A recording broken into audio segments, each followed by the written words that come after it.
मैं सतीश कुमार शर्मा यूट्यूब के सभी दर्शकों का जय भवानी एस्ट्रोलॉजिकल में स्वागत करता हूं, हार्दिक अभिनंदन करता हूं। मित्रों नमस्कार, जय श्री राम। मित्रों आज यूट्यूब के सभी दर्शकों को बसंत पंचमी के महापर्व पर मेरी तरफ से शुभकामनाएं, शुभ आशीर्वाद। मित्रों आज का विषय हमारा है कि मेष लग्न की कुंडली के अंदर यदि दसम भाव में मकर राशि स्थित सूर्य हो तो सूर्य का क्या फल होगा। मित्रों पहले की भांति हमें यह जानना परम आवश्यक है कि दसम भाव से किन किन बिंदुओं पे विचार किया जाता है। यह मित्रों दसम भाव का विचार हम पिता का विचार करते हैं और मान सम्मान, प्रतिष्ठा, ख्याति आदि का विचार हम दसम भाव से करते हैं। पद प्राप्ति का, सरकारी जॉब का, पदोन्नति का, बड़े कार्यों में अतिशीघ्र सफलता का, और यह स्थान एक कर्म स्थान भी है, यह आजीविका का स्थान भी है। किन किन चीजों का व्यापार करना चाहिए यह भी दसम स्थान है, और हुकूमत आदि का विचार भी हम दसम भाव से ही करते हैं। आइए हम आगे बढ़ते हैं। यहाँ मेष लग्न की कुंडली के अंदर यदि दसम भाव में सूर्य स्थित है तो सूर्य का क्या फल होगा। यहाँ मित्रों दसम स्थान में जो सूर्य है एक त्रिकोण का मालिक होकर के अर्थात पंचम भाव का मालिक होकर के केंद्र भाव अर्थात दसम भाव में स्थित है, जिसके कारण यहाँ सूर्य को दिग्बल मिलता है। यहाँ सूर्य बलवान माना जाता है और दसम भाव से हम पिता का विचार करते हैं।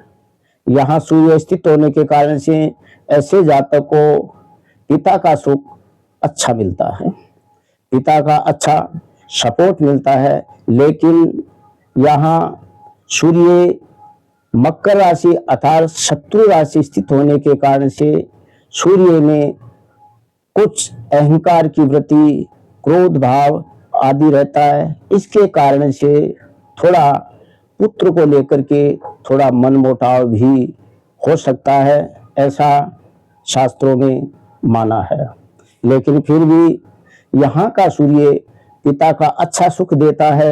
यदि इस सूर्य पर किसी बृहस्पति आदि, चंद्रमा आदि दृष्टि का प्रभाव हो तो फिर कोई प्रकार का जो दोष हो उस दोष की निवृत्ति हो जाती है।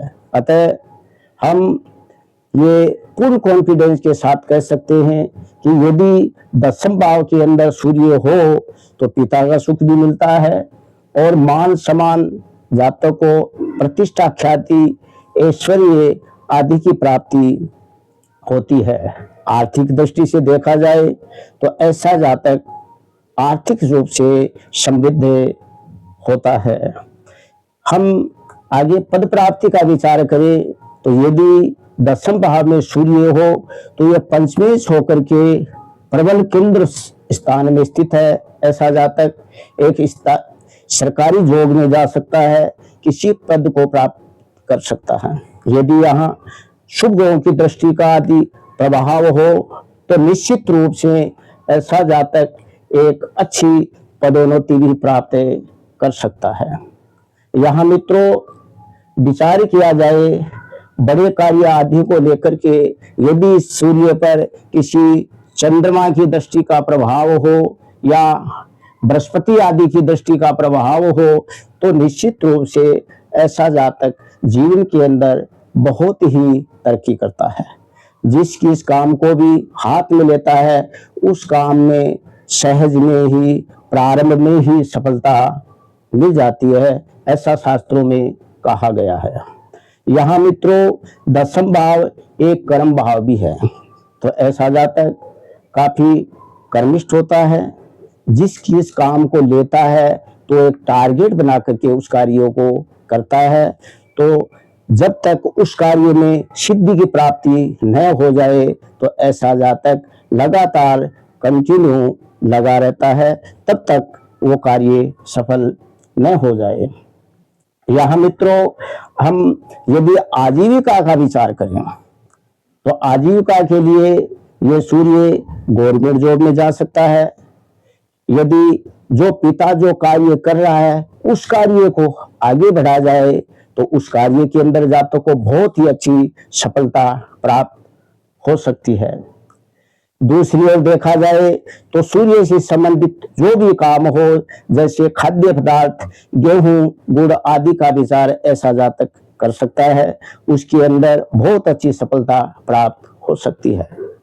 यहाँ सूर्य एक सोने का कारक है, तो सोने से संबंधित, ज्वेलरी से संबंधित कोई खरीद फरोख्त आदि का कार्य किया जाए तो उसमें भी अच्छा लाभ हो सकता है।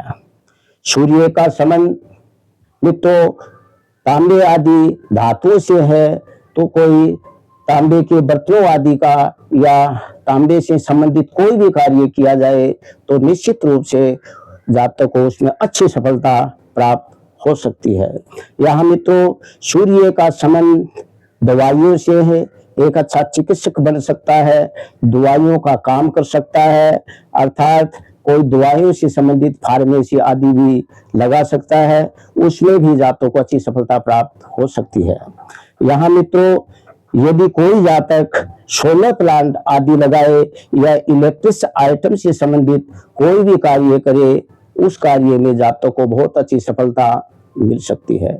यहाँ मित्रों सूर्य का संबंध गर्म कपड़ों आदि से है, ऊनी के वस्त्रों आदि से है, तो कपड़े से संबंधित, ऊनी वस्त्रों से संबंधित यदि कार्य किया जाए तो उसमें भी अच्छी सफलता प्राप्त हो सकती है। यहाँ मित्रों मैं केवल और केवल एक सूर्य की स्थिति के बारे में बता रहा हूँ। यदि इस सूर्य पर किसी अच्छे शुभ ग्रहों का प्रभाव हो, जैसे फॉर एग्जाम्पल यहाँ स्वग्रही चंद्रमा हो, तो ये चंद्रमा यहाँ पूर्णिमा का या दिग्बल से बलवान माना जाता है। यहाँ बृहस्पति हो तो एक अच्छा केंद्र त्रिकोण का अच्छा संबंध बन रहा है, जिसके कारण से सूर्य के अंदर और ताकत आ जाती है।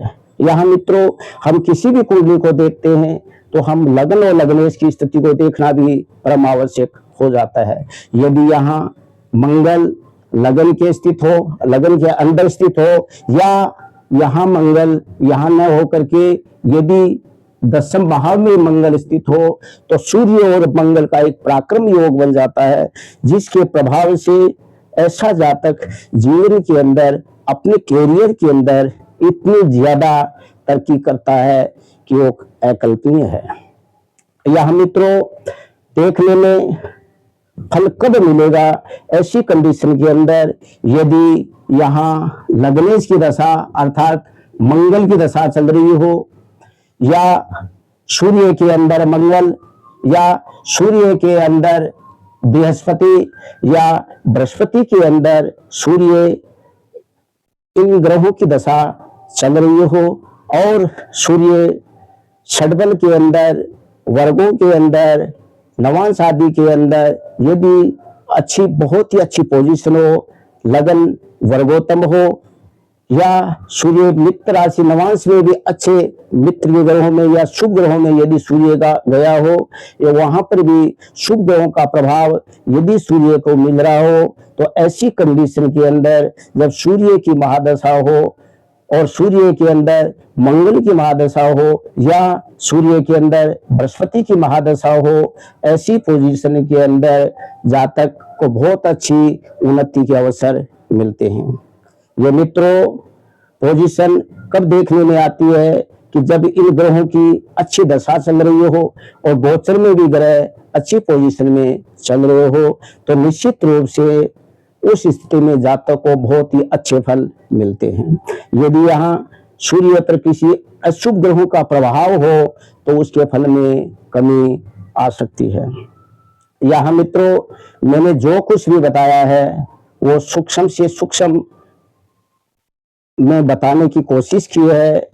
यदि आप मेरे माध्यम से कुंडली का विश्लेषण करवाना चाहते हैं तो आप मेरे व्हाट्सएप नंबर 9867453019 पे कांटेक्ट कर सकते हैं। मित्रों, मेरे बताने का तरीका यदि आपको अच्छा लगा हो तो मेरे जय भवानी एस्ट्रोलॉजिकल को आप सब्सक्राइब कर दीजिएगा, बेल आइकन घंटी को दबा करके शेयर कर दीजिएगा। इससे मित्रों मुझे अच्छा बल मिलेगा और आगे के लिए मैं ज्यादा से ज्यादा अच्छा प्रयास करने की कोशिश करूंगा, अच्छा बताने की कोशिश करूंगा। मित्रों, मैंने सूक्ष्म से सूक्ष्म बताया है, केवल और केवल एक सूर्य की स्थिति के बारे में बताया है, लेकिन यहाँ पर ग्रहों की और बहुत सारी पोजीशन को देखना होता है, जब जाकर के एक अच्छे प्रिडिक्शन में हम जा सकते हैं।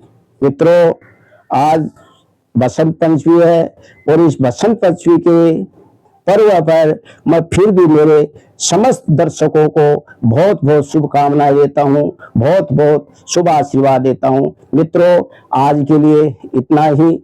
नमस्कार, जय श्री राम।